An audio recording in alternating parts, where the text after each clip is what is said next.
Hello and welcome to the Brutal Iron Gym podcast, where our goal is to cut through the BS and deliver the brutal truth about topics related to health and happiness. Today's podcast number 1498. The topic is Q&A and the title is, Can I Save My Calories for the Weekend? Sounds awesome. But let's look into it. So a client shared a video on their online journal. So all my online clients, they have a Google Doc that we, for each individual, they have their own Google Doc. And we share questions, I answer them, and go back and forth every week. So it's really nice. Good way for them to ask questions and get more education when it comes to training and nutrition. So the one client, they shared a video, and it was off social media. The trainer was explaining how he tells his clients to adjust calories to account for special events and social nights or social events. It portrayed as if it was the weekends. So, like, if my client goes out and they party on the weekends, what can they do to adjust their calories? So, with that in mind, the advice was if you're eating under your maintenance level of calories by 500 calories a day to create fat loss for 1 pound of fat loss per week, you can further that reduction to 600 calories during the weekdays, which then gives you an extra 500 calories to use on the weekends, while still maintaining the same weekly caloric average. Now, that was his advice. It's not that I disagree, it's just there's a lot of complications when it comes to that. If you're one of his clients, it would make a lot more sense because you'd be following his diet.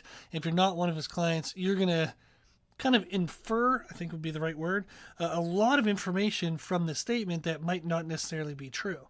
So, for example, if you're eating under your maintenance level of calories by 500 calories a day, you might think that, okay, the person eats the exact same amount of calories per day, but they shouldn't be. You definitely should not. If you have a day where you work out and a day you don't work out, your calories on those days should be absolutely different because you have different caloric uses on those days. And then, by reducing the extra deficit by 100 calories, that is a very controlled amount. And if you're following a good, structured, well-structured diet, adjusting from 500 calories a day to 600 calories a day isn't going to cause a ton of complications. It raises the risk for complications, but it doesn't necessarily mess a bunch of stuff up. However, if somebody thinks of this rule and says, I can reduce calories on some days to eat more on other days, they'll start to make those reductions a little bit bigger and more varied. And that starts to become the issue.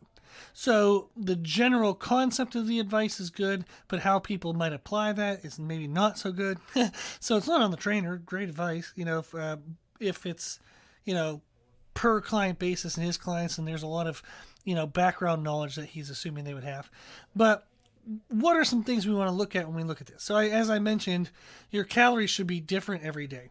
So you should be doing some form of caloric cycling, which just simply means you eat more on days you move more, you eat less on days you move less. That's all. There doesn't need to be any fancier than that. Caloric cycling is just a very fancy word for saying I eat more when I move more, and I eat less when I move less.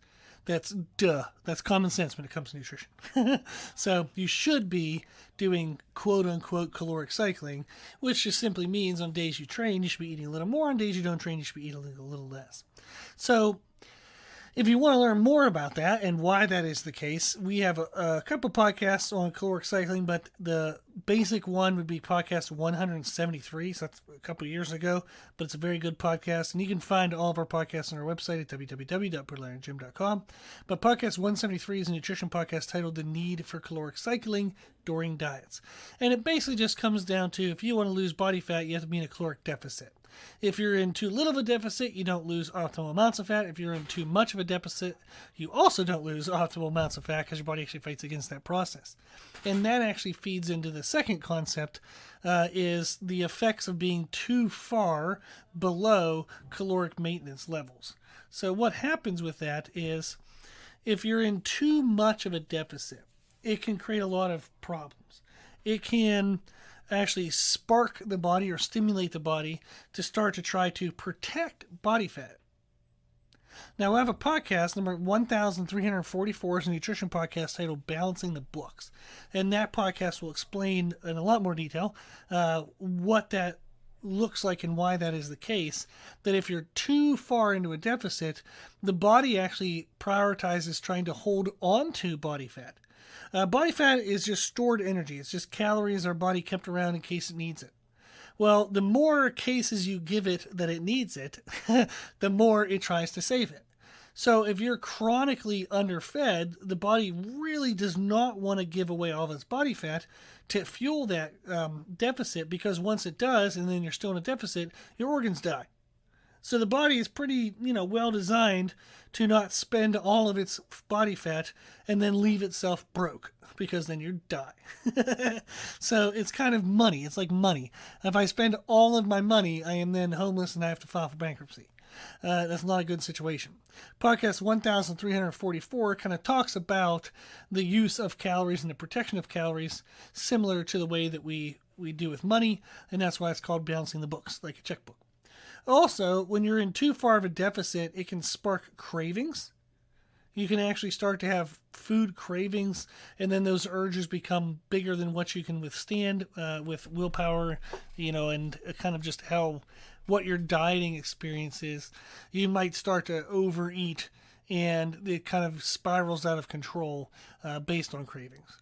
And it also runs the risk of reducing workout performance. If you're underfed by too much on the days that you're supposed to be training, but you're trying to save calories for the weekend, you're going to under-stimulate the body through your training. You're just not going to train as well.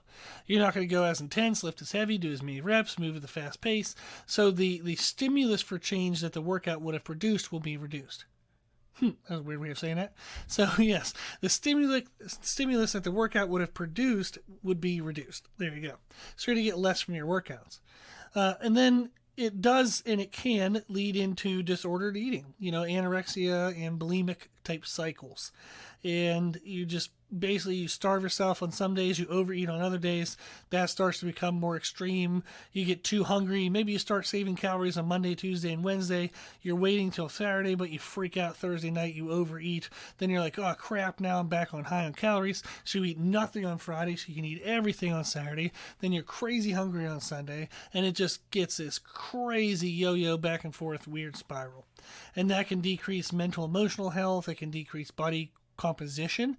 So a lot of times people do anorexic and bulimic behaviors to try to lose body fat when they're actually losing significant amounts of muscle as well. So they never actually look lean. They're kind of soft but smaller. And that's not the aesthetic that they wanted commonly. So that can lead into a lot of issues. And it's unhealthy overall for the body. And it's also a very hard habit to break. Once your body starts adjusting to that, once your mind starts adjusting to that, it's very hard to kind of work your way out of those type of mindsets. So what I would recommend, instead of kind of like what his advice was, is what I explained in podcast 1481.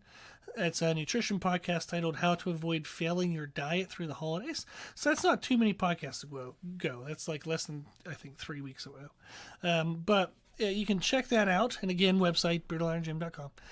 You can check that podcast out, and it's going to basically give you a lot more advice than what I'm about to spit off here real quick, but is to try to work out that day. If you're going to eat extra on that day, create some muscle damage. Do an extra workout. Maybe it's just some small body parts. Maybe it's something not super duper intense, but it helps increase your caloric usage for that day.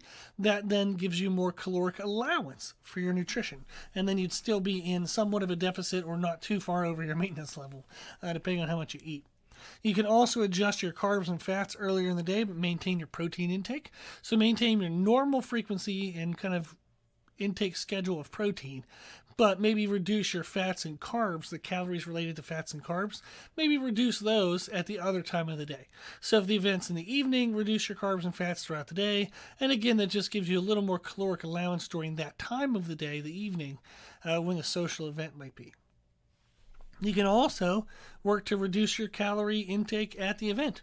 So try non-calorie options. If you're drinking, alcohol, if you get like a Diet Coke and rum, rather than full sugar Coke, it also kind of dilutes how much rum you might drink.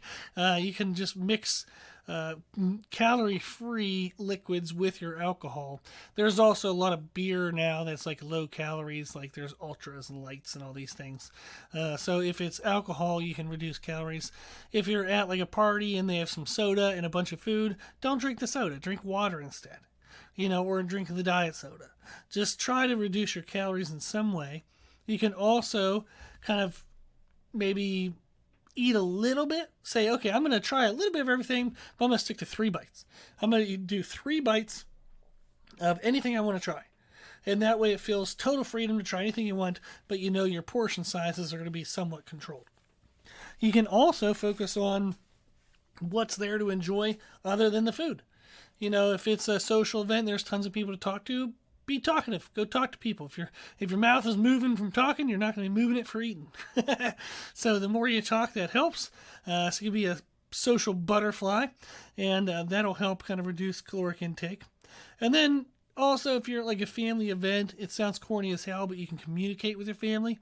If their love language is food, so they just want to feed you until you die, just communicate with them that you have goals and things you're working on.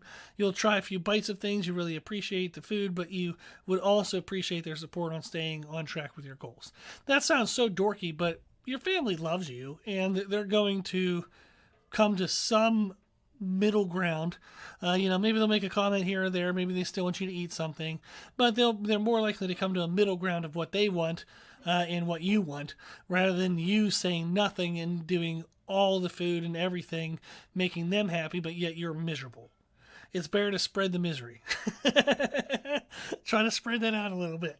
Make everybody a little disappointed, so that way you're not disappointed entirely, if that makes sense.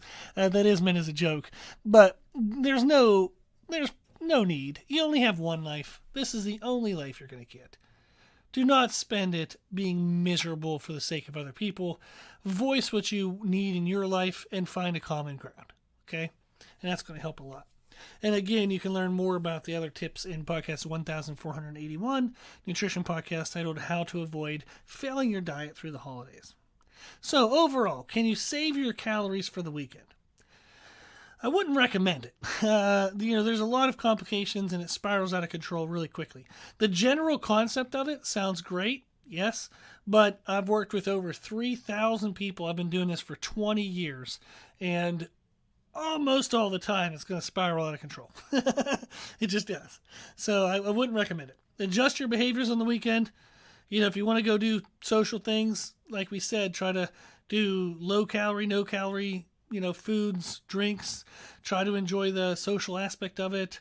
So there's a lot you can just work on in your mindset and your behaviors, and just adjust that day, maybe work out that day, go for a walk that day, just try to increase your calories for that day. Awesome. Also, one of the other things I tell clients sometimes is if you want to have social events and you want to have freedom for like a date night, and if okay, I know there's a meal a week where I want some freedom. I want to be able to eat the way I want to eat given that moment. You're going to be totally fine. One meal a week will not mess you up. I promise. I actually promise that you're messing up more than one meal a week right now. So you're probably screwing something up already bigger than that one meal would be. So if you are supposed to eat, say, 5 times a day, breakfast, lunch, dinner, maybe some small snacks, 7 days a week, that's 35 meals in a week.